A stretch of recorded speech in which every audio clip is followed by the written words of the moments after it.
Hello students, आज हम उसी चैप्टर में नया टॉपिक स्टार्ट कर रहे हैं।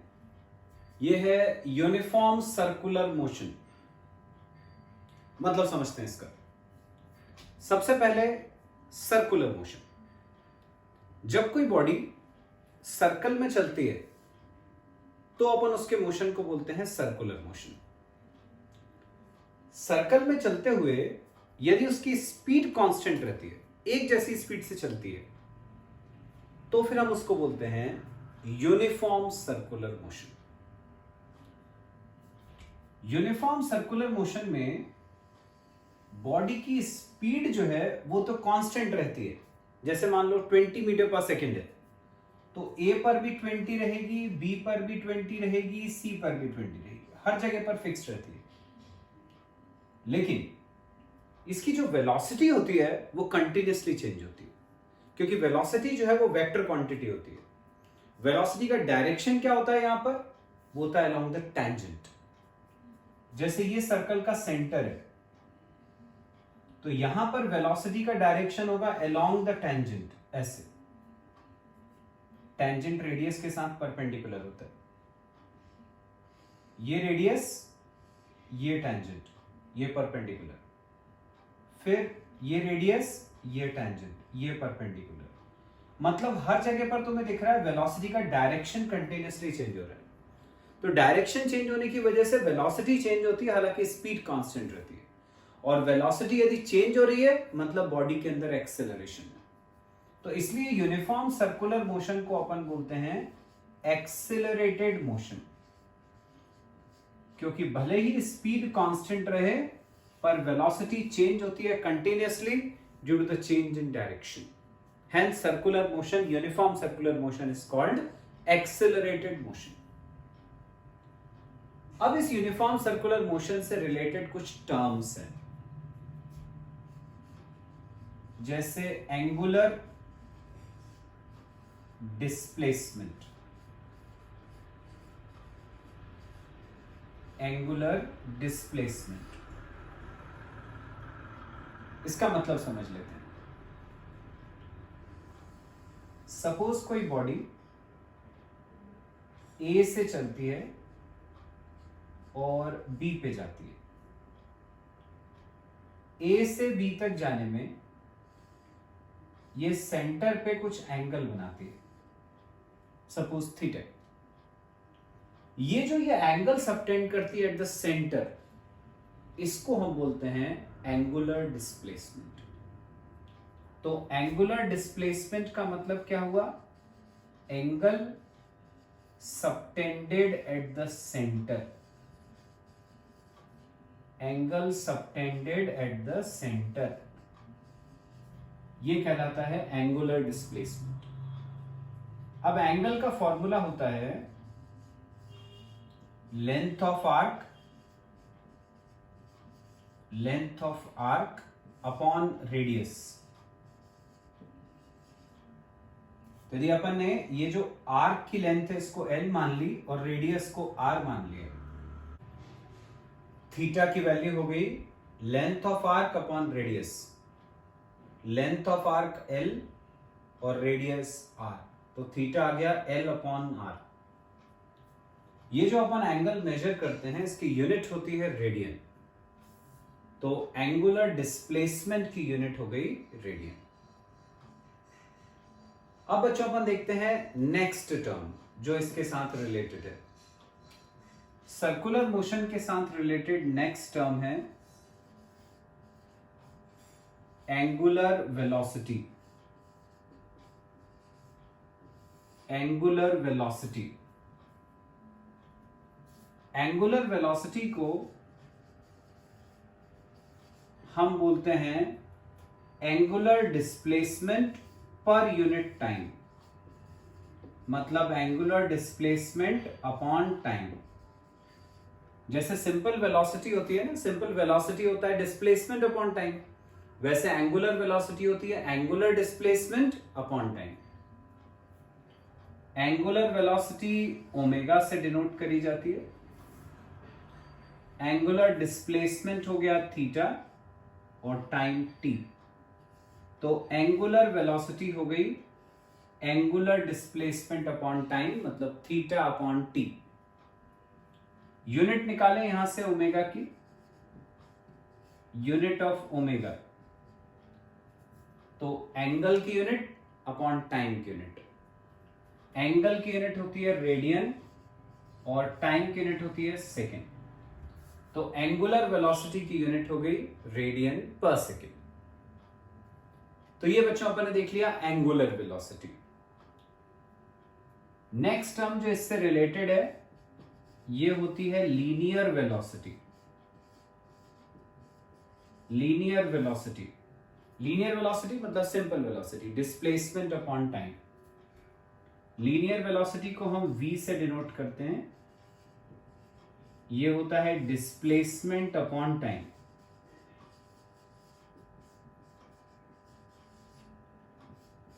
सिंपल जो स्पीड होती है बॉडी की, दैट इज लीनियर वेलोसिटी। तो जब ये बॉडी सर्कल में चल रही है, सपोज a से b तक जाने में उसको टाइम t लगता है और जो डिस्टेंस वो कवर कर रही है वो l है। तो जब ये a से b तक गई तो जो डिस्टेंस कवर करा इसने वो l, वो ये आ गया अपना अपॉन टाइम t। तो ये आ गई linear velocity v equal to l upon t। अब देखो यदि अपन इन दोनों इक्वेशंस को डिवाइड कर दें ओमेगा और v को, तो ओमेगा अपॉन v, ओमेगा था थीटा बाय टी, v था l बाय टी, t से t कट गया, तो ओमेगा अपॉन v हो गया थीटा बाय l। पर थीटा कितना है? थीटा है l अपॉन r। थीटा की जगह रखा हमने l अपॉन r, तो ओमेगा अपॉन v हो जाएगा l अपॉन r और नीचे l पहले से ही, l से l कट गया तो ये आ गया 1 अपॉन r। क्रॉस मल्टीप्लाई करेंगे 1 अपॉन r, क्रॉस मल्टीप्लाई करेंगे तो v आ गया ओमेगा इंटू r। ये एक बहुत इंपॉर्टेंट रिलेशन हो गया, relation between linear velocity and angular velocity. ये होता है relation between linear and angular velocity. ये रिलेशन हो गया दोनों के बीच में। नेक्स्ट टॉपिक है बच्चों लीनियर एक्सेलरेशन। लीनियर एक्सेलरेशन का मतलब होता है change in linear velocity, change in linear velocity per unit time. इसको हम a से डिनोट करते हैं। चेंज इन लीनियर वेलोसिटी मतलब dv अपॉन टाइम dt, ये कहलाता है लीनियर एक्सेलरेशन।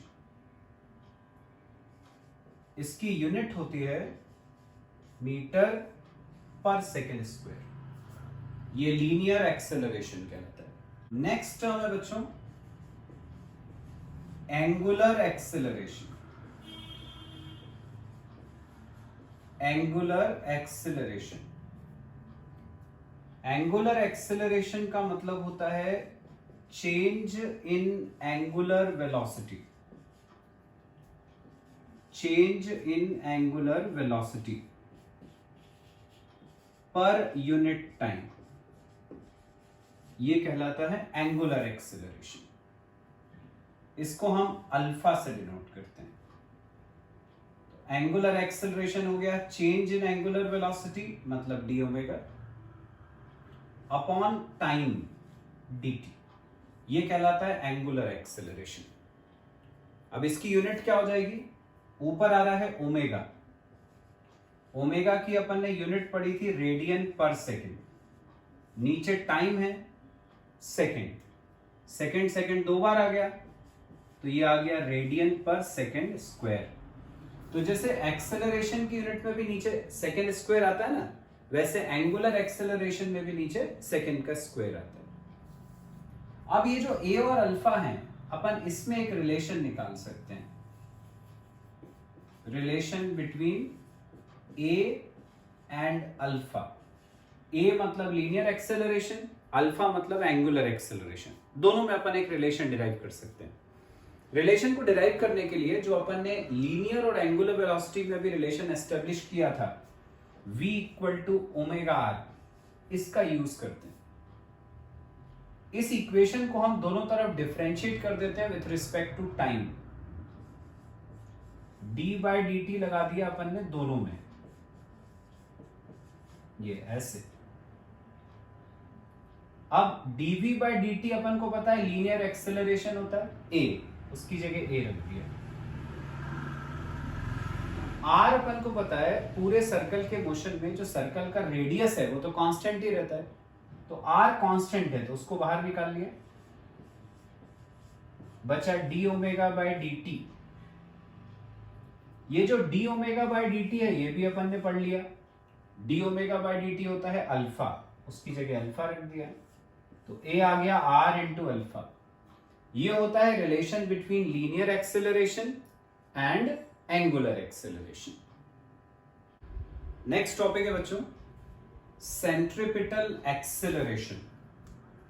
सेंट्रीपिटल का मतलब होता है एक्टिंग टुवर्ड्स द सेंटर। जब कोई बॉडी सर्कल में चलती है तो उसके ऊपर एक एक्सेलरेशन एक्ट करता है जो सर्कल के सेंटर की तरफ एक्ट करता है। इस एक्सेलरेशन को हम बोलते हैं centripetal acceleration, acceleration acting towards the centre. अब अपन उसकी वैल्यू देखते हैं कितनी होती है। सपोज एक बॉडी ए पर है, उसकी वेलोसिटी है v, जो मैंने बताया था रेडियस के साथ परपेंडिकुलर होती है। ये बॉडी चल के b पे आ गई, उसकी वेलोसिटी चेंज हो जाएगी due to the change in direction. अब वेलोसिटी चेंज होकर हो गई v प्लस डेल्टा v, फिर रेडियस के साथ परपेंडिकुलर। भले ही वेलोसिटी चेंज हुई हो पर स्पीड सेम है। स्पीड सेम है मतलब कि वेलोसिटी का मैग्नीट्यूड और ये जो v प्लस डेल्टा v है उसका मैग्नीट्यूड सेम है, लेंथ सेम है दोनों वेक्टर्स की। लेकिन मैंने इसको v प्लस डेल्टा v लिखा है ये बताने के लिए कि डायरेक्शन चेंज होने की वजह से वेलोसिटी में चेंज आया है, हालांकि उन दोनों का मैग्नीट्यूड सेम है, स्पीड की वैल्यू सेम है। जो एंगुलर डिस्प्लेसमेंट है पार्टिकल का वो अपन ने मान लिया थीटा। सपोज ए से बी तक जाने में उसको टाइम लगा t, तो अपन सबसे पहले एंगुलर डिस्प्लेसमेंट निकाल लें थीटा। हमने पढ़ा था एंगुलर डिस्प्लेसमेंट का मतलब होता है length of arc upon radius, तो थीटा की वैल्यू हो गई L अपॉन आर। इसको हमने एक इक्वेशन सपोज कर लिया। अब देखो बच्चों ये वाला एंगल है 90, ये वाला एंगल है 90, इस पॉइंट को अपन ने C माना, हमने ये क्वाड्रिलेटरल लिया OACB, क्वाड्रिलेटरल OACB लिया। इसमें अपन को पता है जो चार एंगल्स हैं इनका टोटल होता है 360 डिग्री। ये वाला एंगल है थीटा, ये 90, ये फिर 90 प्लस इस एंगल को यदि अपन ने x मान लिया plus x equal to quadrilateral के 4 एंगल्स का सम 360। ये 90 प्लस 90 180 हो जाएगा, वहां जाके सब्ट्रैक्ट, तो यहां से x की वैल्यू आ गई 360 माइनस 180 180 और थीटा उधर गया तो माइनस थीटा, ये x आ गया। x मतलब ये वाला एंगल। अब अपन को पता है बच्चों ये पूरी स्ट्रेट लाइन है, ये पूरी स्ट्रेट लाइन है, तो टोटल एंगल कितने का होता है स्ट्रेट लाइन का 180 डिग्री का। तो ये टोटल 180 है, उसमें से इस x को माइनस कर दूं तो ये वाला एंगल आ जाएगा। तो टोटल 180 में से अपन x को सब्ट्रैक्ट कर देते हैं, तो 180 माइनस x की जगह रखा 180 माइनस थीटा, तो ये हो जाएगा 180 माइनस 180 प्लस थीटा, ये कैंसिल हो गया, तो ये वाला एंगल अपने को पता चल गया थीटा। तो हमें ये पता चल गया कि ये वाला एंगल है थीटा। अब ये पॉइंट C से निकलने वाले जो दो वेक्टर्स हैं अपन उनको देखते हैं। C से एक ये वेक्टर जा रहा है v, एक ये वाला वेक्टर जा रहा है v प्लस डेल्टा v, और दोनों के बीच का एंगल है थीटा।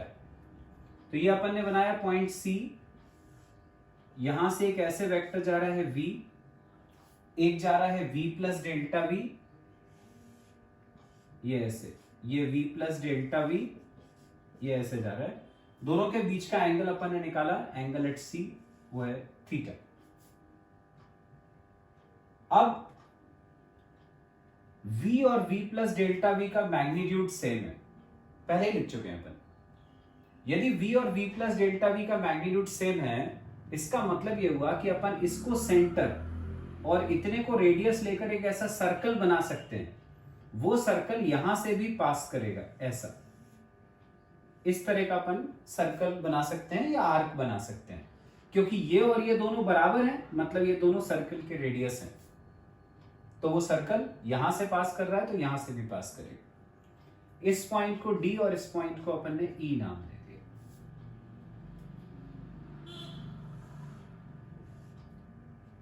DE को अपन ने ज्वाइन कर दिया, ट्राइंगल लिया CDE, ट्राइंगल CDE, इसमें अपन लगाते हैं triangle law, triangle law of vector addition. Triangle law of vector addition क्या था? ये वाला वेक्टर प्लस ये वाला वेक्टर इक्वल टू होता है ये वाला वेक्टर। तो CD vector plus DE vector equal to हो जाएगा CE वेक्टर। CD वेक्टर कितना है? V, उसकी जगह V रखा। DE वेक्टर हमें नहीं पता। CE वेक्टर कितना है? V प्लस डेल्टा V, इसको रखा V प्लस डेल्टा V, ये V से V कट गया, तो DE वेक्टर की वैल्यू आ गई डेल्टा V। ये वाला वेक्टर अपने को पता चल गया डेल्टा V। अब अपन एंगल का फिर से फॉर्मूला लगाएं। एंगल होता है length of arc upon radius. हम यहां पे फिर से यही वाला फॉर्मूला लगाते हैं। तो ये angle theta equal to length of arc. हम यहां पे फिर से ये फॉर्मूला लगा सकते हैं, क्योंकि जैसे मैंने बोला इन दोनों का मैग्नीट्यूड सेम है, मतलब कि अपन इसको आर्क कह सकते हैं। अब लेंथ ऑफ आर्क मतलब ये होता है ये।